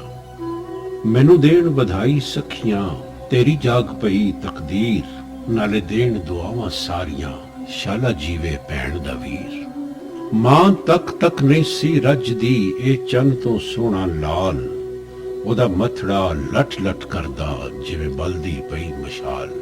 ਤੇ ਮਾਂ ਆਖੇ ਚੰਨ ਦਿਆ ਟੋਟਿਆ, ਵੇ ਤੂੰ ਜਲਦੀ ਹੋ ਜਵਾਨ. ਮਾਂ ਆਖੇ ਚੰਨ ਦਿਆ ਟੋਟਿਆ, ਵੇ ਤੂੰ ਜਲਦੀ ਹੋ ਜਵਾਨ, ਤੇ ਮੈਨੂੰ ਅਜਈ ਲਿਆਵਾਂ ਜਿਹਨੂੰ ਹੂਰਾਂ ਤੱਕ ਸ਼ਰਮਾਨ. ਉਹ ਖੇਡਾਂ ਖੇਡੇ ਸੋਹਣੀਆਂ, ਫਿਰੇ ਹੱਸਦਾ ਪਿੱਛੇ ਅੱਗੇ, ਉਹ ਖੇਡਾਂ ਖੇਡੇ ਸੋਹਣੀਆਂ, ਫਿਰੇ ਹੱਸਦਾ ਪਿੱਛੇ ਅੱਗੇ. ਮੈਂ ਡਰਦੀ ਵੀਰ ਨਾ ਤੱਕਦੀ, ਮੇਰੀ ਨਜ਼ਰ ਨਾ ਕਿਧਰੇ ਲੱਗੇ. ਤੇ ਜਦ ਪੀਂਗ ਜਵਾਨੀ ਚੜਿਆ, ਉਹਦੀ ਛੱਬ ਨਾ ਚੱਲੀ ਜਾਵੇ, ਉਹਦਾ ਨੂਰੀ ਮੁਖੜਾ ਵੇਖ ਕੇ ਚੰਨ ਐਵੇਂ ਪਿਆ ਸ਼ਰਮਾਵੇ. ਜਦ ਪੀਂਗ ਜਵਾਨੀ ਚੜਿਆ, ਉਹਦੀ ਛੱਬ ਨਾ ਚੱਲੀ ਜਾਵੇ, ਉਹਦਾ ਨੂਰੀ ਮੁਖੜਾ ਵੇਖ ਕੇ ਚੰਨ ਐਵੇਂ ਪਿਆ ਸ਼ਰਮਾਵੇ. ਮੇਰੇ ਵੀਰੇ ਪਿਛਲੀ ਈਦ ਤੇ ਮੈਨੂੰ ਆਪ ਚੜਾਈਆਂ ਵੰਗਾਂ, ਮੈਨੂੰ ਰਸ਼ਕੀ ਤੱਕਣ ਸਖੀਆਂ, ਮੈਂ ਜਦ ਕੋਲੋਂ ਦੀ ਲੰਘਾਂ. ਮੇਰੇ ਵੀਰੇ ਪਿਛਲੀ ਈਦ ਤੇ ਮੈਨੂੰ ਆਪ ਚੜਾਈਆਂ ਵੰਗਾਂ, ਮੈਨੂੰ ਰਸ਼ਕੀ ਤੱਕਣ ਸਖੀਆਂ, ਮੈਂ ਜਦ ਕੋਲੋਂ ਦੀ ਲੰਘਾਂ. ਮੈਨੂੰ ਇਹ ਦੁਪੱਟਾ ਸਿਰ ਦਾ ਮੇਰੇ ਵੀਰ ਨਹੀਂ ਤੇ ਦਿੱਤਾ, ਤੇ ਇਹ ਸੂਟ ਮੈਂ ਉਸ ਦੀ ਮੰਗਣੀ ਤੇ ਮੂੰਹੋਂ ਮੰਗ ਕੇ ਲਿੱਤਾ. ਚਾਵਾਂ ਦੀ ਚੁੰਨੀ ਰੰਗ ਲਈ ਮੈਂ ਲੈ ਲੈ ਸਿਰ ਤੇ ਬਾਂਹ, ਮੈਨੂੰ ਹੁਣ ਪਰਵਾਹ ਨਹੀਂ ਧੁੱਪ ਦੀ, ਮੇਰੇ ਵੀਰ ਦੀ ਠੰਡੀ ਛਾਂ.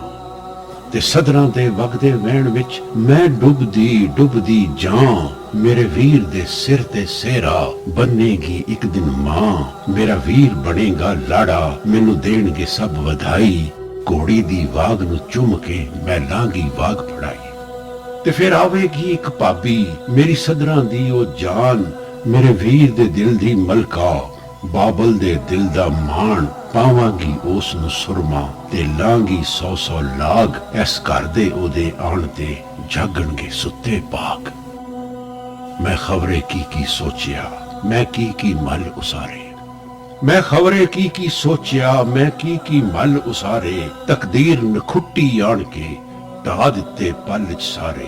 ਜਦ ਦੇਸ ਨੂੰ ਆਣ ਕੇ ਦੁਸ਼ਮਣਾ ਲਿਆ ਚਾਰੀ ਪਾਸੀ ਘੇਰ, ਤੇ ਫਿਰ ਨਿਕਲਿਆ ਘਰ ਚੋਂ ਗੱਜਦਾ ਮੇਰੇ ਬਾਬਲ ਦਾ ਉਹ ਸ਼ੇਰ. ਤੇ ਜਾਂਦੇ ਦਾ ਮੱਥੜਾ ਚੁੰਮ ਕੇ ਮਾਂ ਆਖਿਆ, ਜਾਵੇ ਲਾਲ, ਤੇਰਾ ਤੇ ਤੇਰੇ ਦੇਸ ਦਾ ਵਿੰਗਾ ਨਾ ਹੋਵੇ ਵਾਲ.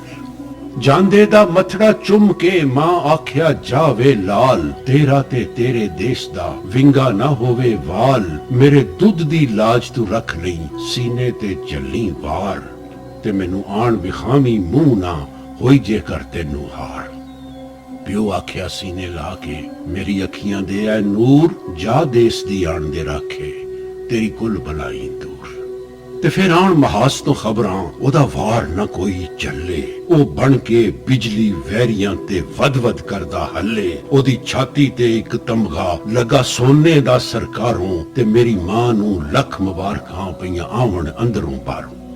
ਉਹਦੀ ਛਾਤੀ ਤੇ ਇੱਕ ਤਮਗਾ ਲੱਗਾ ਸੋਨੇ ਦਾ ਸਰਕਾਰੋਂ, ਤੇ ਮੇਰੀ ਮਾਂ ਨੂੰ ਲੱਖ ਮੁਬਾਰਕਾਂ ਪਈਆਂ ਆਵਣ ਅੰਦਰੋਂ ਬਾਹਰੋਂ। ਅਤੇ ਸਖੀਆਂ ਨੂੰ ਪਈ ਦੱਸਾਂ ਮੈਂ ਵੀਰ ਲਫਟੈਨ ਦੀ ਕਹਾਣੀ, ਨਾਲੇ ਚੁੰਮ ਤਸਵੀਰ ਨੂੰ ਉਸ ਦੀ ਲਾਵਾਂ ਸੀਨੇ ਨਾਲ ਨਮਾਣੀ। ਨਾਲੇ ਮੰਗਾਂ ਪਈ ਦੁਆਵਾਂ ਲੱਗੇ ਤੱਤੀ ਨਾ ਸੁਵਾ, ਕਵਾਂ ਵਾਲੇ ਤੇਰੇ ਮਾਲਕਾ ਮੇਰਾ ਇੱਕੋ ਇੱਕ ਭਰਾ।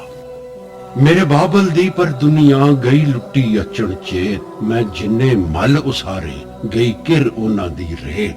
ਹਰਕਾਰਾ ਇੱਕ ਦਿਨ ਮਾਸ ਤੋਂ ਇਹ ਲੈ ਕੇ ਆਇਆ ਤਾਰ, ਮੇਰੇ ਵੀਰ ਨੇ ਆਪਣੇ ਦੇਸ਼ ਤੋਂ ਜਾਨ ਆਪਣੀ ਦਿੱਤੀ ਵਾਰ। ਤੇ ਮੇਰੀ ਮਾਂ ਨੇ ਝੋਲੀ ਅੱਡ ਕੇ ਕਿਹਾ ਸਦਕੇ ਪਾਕ ਰਸੂਲ, ਮੇਰੀ ਕੱਲੀ ਹੈ ਕੁਰਬਾਨੀ ਮੇਰੇ ਮਾਲਕਾ ਨਹੀਂ ਕਬੂਲ। ਨਾਲੇ ਕਹਿੰਦੀ ਸ਼ਾਵਾ ਪੁੱਤਰਾ ਮੇਰੀ ਰੱਖ ਲਈ ਉਹ ਲਾਜ, ਮੇਰੇ ਪੁੱਤ ਸ਼ਹੀਦਾ ਸਿਰ ਤੇ ਵੇ ਤੇਰੇ ਹੂਰਾ ਰੱਖਣ ਤਾਜ। ਤੇ ਸਿਰ ਸਜਦੇ ਪਿਓ ਨੇ ਸੁੱਟ ਕੇ ਕੀਤਾ ਰੱਬ ਦਾ ਸ਼ੁਕਰ ਹਜ਼ਾਰ, ਮੇਰਾ ਉੱਚਾ ਸ਼ਮਲਾ ਕਰ ਗਿਆ ਹੋਇਆ ਦੇਸ਼ ਤੋਂ ਜਦ ਨਿਸਾਰ। ਸਿਰ ਸਜਦੇ ਪਿਓ ਨੇ ਸੁੱਟ ਕੇ ਕੀਤਾ ਰੱਬ ਦਾ ਸ਼ੁਕਰ ਹਜ਼ਾਰ, ਮੇਰਾ ਉੱਚਾ ਸ਼ਮਲਾ ਕਰ ਗਿਆ ਹੋਇਆ ਦੇਸ਼ ਤੋਂ ਜਦ ਨਿਸਾਰ। ਤੇ ਲੋਕੀ ਆਏ ਦੇਣ ਮੁਬਾਰਕਾਂ, ਨਾਲੇ ਪੁੱਛਣ ਲੈ ਲੈ ਨਾ ਉਹ ਕਿਹੜੀ ਕਰਮਾਂ ਵਾਲੜੀ ਜਿਹਨੂੰ ਕਹਿੰਦਾ ਸੀ ਉਹ ਮਾਂ। ਇੱਕ ਰੱਤਾ ਸਾਲੂ ਲੈ ਕੇ ਪਿੰਡ ਪੁੱਛਦਾ ਆਇਆ, ਉਹ ਕਿੱਥੇ ਭੈਣ ਨਮਾਨਣੀ ਜਿਹਨੇ ਗੋਦੀ ਵੀਰ ਖੜਾਇਆ। ਫੁੱਲਾਂ ਦੀ ਚਾਦਰ ਮੈਂ ਤੇ ਤਸਵੀਰ ਧਿਆਨ ਚੜਾਈ, ਤੇ ਫਿਰ ਆਖਿਆ ਮੇਰਿਆ ਵੀਰਿਆ ਹੁਣ ਦੇ ਹਾਂ ਵਾਗ ਫੜਾਈ। ਫੁੱਲਾਂ ਦੀ ਚਾਦਰ ਮੈਂ ਤੇ ਤਸਵੀਰ ਧਿਆਨ ਚੜਾਈ, ਤੇ ਫਿਰ ਆਖਿਆ ਮੇਰਿਆ ਵੀਰਿਆ ਹੁਣ ਦੇ ਹਾਂ ਵਾਗ ਫੜਾਈ। ਵੇ ਤੂੰ ਟੁਰ ਗਏ ਭੈਣ ਨੂੰ ਛੱਡ ਕੇ, ਕਦੀ ਇੰਜ ਭਰਾ ਨਹੀਂ ਕਰਦੇ। ਉਂਝ ਮੈਂ ਤੇ ਇਹ ਵੀ ਜਾਣਦੀ ਪਈ ਕਦੇ ਸ਼ਹੀਦ ਨਹੀਂ ਮਰਦੇ। ਤੇਰੇ ਨਾਲ ਮੈਂ ਗੱਲਾਂ ਕਰਦੀ, ਤੇਰੀ ਸਾਹਮਣੇ ਰੱਖ ਤਸਵੀਰ, ਮੈਂ ਅਜੇ ਵੀ ਤੇਰੀ ਭੈਣ, ਤੂੰ ਅਜੇ ਵੀ ਮੇਰਾ ਵੀਰ। ਤੇ ਮੈਂ ਤੇ ਖੁਸ਼ ਹਾਂ ਮੇਰਿਆ ਵੀਰਿਆ ਕਦੋਂ ਪਾਨੀ ਆ ਮੈਂ ਵੈਣ। ਉਹ ਮੈਂ ਤੇ ਖੁਸ਼ ਹਾਂ ਮੇਰਿਆ ਵੀਰਿਆ ਕਦੋਂ ਪਾਨੀ ਆ ਮੈਂ ਵੈਣ। ਉਹ ਮੈਨੂੰ ਇਹ ਫਖਰ ਕੁਝ ਘਾਟੇ ਮੈਂ ਇੱਕ ਸ਼ਹੀਦ ਦੀ ਭੈਣ।